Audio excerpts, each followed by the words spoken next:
would like to tell Yilma just something. Yilma, do you know that you were talking about your very old country, but I don't know if you ever heard about the Zimbabwe ruins in, well, it's more or less in Rhodesia, a little bit north of South Africa, the Union. And we think that the Ethiopian people built it there, and there can be found no traces whatsoever which people inhabited it or whatever happened. It's probably the Ethiopians, I agree. I'm sure. And that's a proof that our country, Ethiopia, existed before Christ also. You say that your people came down from the Middle East. You are not native African. No, not at all. Ethiopians. As a matter of fact, we don't have the Negro blood at all.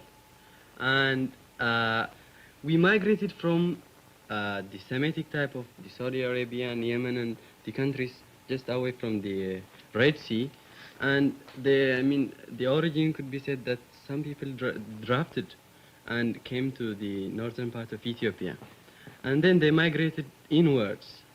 And time went on, they stayed and stayed. And then the Hamitic races from the bordering, from the south and from Sudan and things like that, from the countries in Africa. Excuse me for interrupting, but if you don't have Negro blood, then this is news to me. The Ethiopians, I would think, wouldn't have any particular feeling about race relations in other parts of Africa. We don't at all feel any relationship. It's none of our concern. I mean, we just don't care about it. As we don't have the Negro blood, we shouldn't have to worry ourselves. I mean, the color you might, the color of my face is just dark because it's due to the exposure of the sun. And my country is a mountainous country. It's 800 feet above sea level. And it's more or less nearer to the sun than is the other countries that lay near the equator. Yilma? Yeah. You're not white? And not black? Not black. What are you? It's just in between. Yilma, and I would like to know, are you, for instance, very much interested in the South African race policy? Or do you stand more or less objective towards that? Not at all. We wish you would do things fairly. I mean, we wish you don't treat the native South Africans as you do right now. But as a matter of fact, we don't care. We just listen to your policies and things that go on in South Africa. But I'd like to ask you one question. Would it become more, would you think it would be a little... Wait, just before... Would the matter be worse or better, within these few years? Or what is the stand right now of this South African problem? Could I just ask you another question before I answer yours? Yeah. Is there any discrimination, for instance, between the separate tribes in your country? How do you, for instance... I'm very happy you brought that point. As a matter of fact, we, the Amhara tribes, consider ourselves superior to the other tribes, to the adjacent tribes that live in the same community. And we just consider them inferior and consider ourselves superior. And that could be something of segregation, but it's not actually in the sense that you take it and the Americans in Little Rock take it. It's just very unprominent. do you mean that you think that the other tribes are perhaps a little too primitive, for instance? Not a matter of primitiveness or so. It's just a matter of ignorance, I shall say. Oh. The Amhara tribes are more cute and clever. And that's why, they're just... That's your tribe? Yeah, that's my tribe. I'm proud of very it. modest, yes. Yeah. And Yilma, do you have whites in Ethiopia? White people? Foreigners? White people, yes. Yeah, lots of them. We have the Americans, as a matter of fact. They're working in different departments. And I'd like to say one point on that. They seem to be more cooperative in... they looked as though they are cooperative in my country, and I thought it was because they were in a foreign country that they should cooperate. But no, I proved it right here. They come in, they have assemblies in communities and things like that. They are more cooperative than I actually saw it in my country. Yilma, just to get back to another point, do you then think, for instance, it's fair that if there is discrimination in Ethiopia, even between well, the same race and the same nation. Not the same race, of course, the same nation. The same nation. But do you think then it's fair to judge South Africans as white towards black? If you don't, for instance, acknowledge the less good Ethiopians, well, we do acknowledge them. I don't mean we don't actually consider our discrimination, what you call it, is not as prominent and worldwide known as it's in South Africa.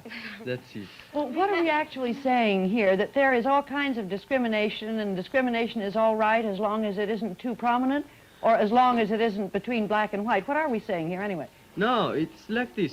She said, do you think the discriminations in your country is good, or the discrimination, the segregation? Excuse me, let's hear from Susie on this, because Brazil's got a special point of view, I'm sure. No, what they wanted to say is that he was telling her that she has discrimination. She's telling him segregation, not he has... discrimination. I'm sorry, segregation. And she's telling him that he has a kind of segregation too. And he won't admit it. I did. I just told you first of all. How did you happen to know it? You consider I your told you segregation different. Yeah. Yes, because you're all different. Well, what's it like in Brazil, Susie? Well, my country has a very good point, a point of advantage in that, because we have no segregation at all. And we could be in the same position as the United States, because we had slaves just the same as they did, just about the same time as they did. Only our country was a colony of Portugal, the United States was a colony of England. The Englands are Anglo-Saxons, the Portuguese are Latins. And the Latin race, how to say, mingles very easily. So there were marriages between black and white. They form mulattoes, which are not black and are not white. They mingle and mingle and mingle. So now we don't have black and white. We have all sorts of colors, from white to very black, with light brown in between. And in Brazil, there's just no question if that person has a little Negro blood, like here in the States. He has 1/8 of Negro blood, he's considered a Negro. He has 1/16, he's considered white. We just don't have it. You look at the person, look at another one, they're people. That's what's different. And I wanted to ask you something, Rena. You say there's a great segregation in your country. That's right. And in your country, do you have prejudices against the black people? Well, I wouldn't actually say prejudices. Perhaps I should just explain this to you. Everybody seems to have heard of apartheid during the last few months, years. And I think it's perhaps misinterpreted in most instances. I'll tell you what apartheid actually means. It means the development of two separate racial groups within their own areas. And Susie, you said that there is no discrimination whatsoever in Brazil.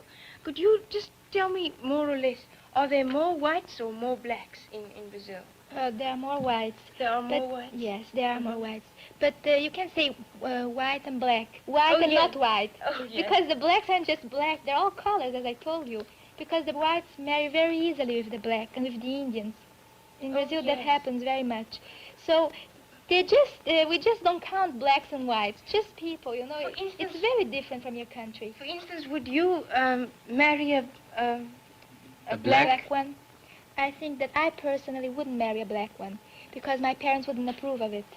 And don't you think that's a little bit of discrimination? It is. I'm sure. On my part, I wouldn't. But I'm not a real Brazilian because my parents are Swiss. But the real Brazilian, yes, they would. Yes, they would. And they do. They do very often. They do it all the time, in fact. Yes, there's really no discrimination in this. But now, let me come back to the question. You said you have a kind of prejudice in your country. Do you have it here? Do you feel any prejudice against a black person here? Do you feel kind of awkward? Oh, no, not in the least. For instance, I think that integration in America is perfectly right. And I think it should be done. And therefore, I approve of it. But I just don't see how integration would work in South Africa, at least not for the present. For in South Africa, it's 3 million whites against 12 million. Whilst in America, it's altogether different. And I'm quite assured that the present policy that we follow is going to be the solution of the problem at last. Actually, I hope Could so. you I don't imagine think the so. Brazilian problem having been solved like that? No, it Why doesn't. not? It won't ever work. Because people are people. They can't be separated. You stay here, you stay here. You are white, you are black. You can't. Are you God to judge what they have to do, where they have to stay? You have to go in those schools, they have to go in those schools. You marry with this one, she marries that one. No. No, it's not a question of who is God and who's going to judge, but it's a civilization against a civilization. After all, it is the white South Africans that have built up South Africa to where it is With the now. help of whom?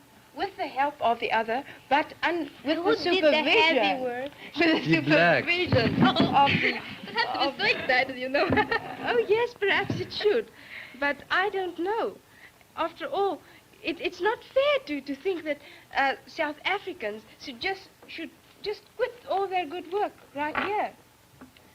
For instance, I couldn't tell what is going to happen in future, but I think for the present time, there is no other solution. For what would you think? Well, I think that people have a right to live as they want to. I think you can't put a barrier between people. Let them go and do as they wish to. If they want to go to your schools, let them. If they don't want to, okay. I'm sorry, our time's up, and you're just beginning to get into the interesting part of the discussion. It's a good note to end on that you gave us, Susie. People are people. In a brief summary, I think I've learned a couple of things tonight. I've learned a little bit more about Ethiopians' racial background. I've learned something about schools in Europe these days, and the fact that they don't teach current history. We may do a little more talking about schools. I think I should say, too, that our purpose is not so much to tackle a single subject exhaustively and reach conclusions. Maybe at the end of 3 months we'll just have a few tentative conclusions of the world we want. Our purpose is rather to give you some of the fun and maybe a little of the excitement that comes when this group of young people from all over the world get together and try to get to know each other. Our time's up, and so we have to say goodbye until this same time.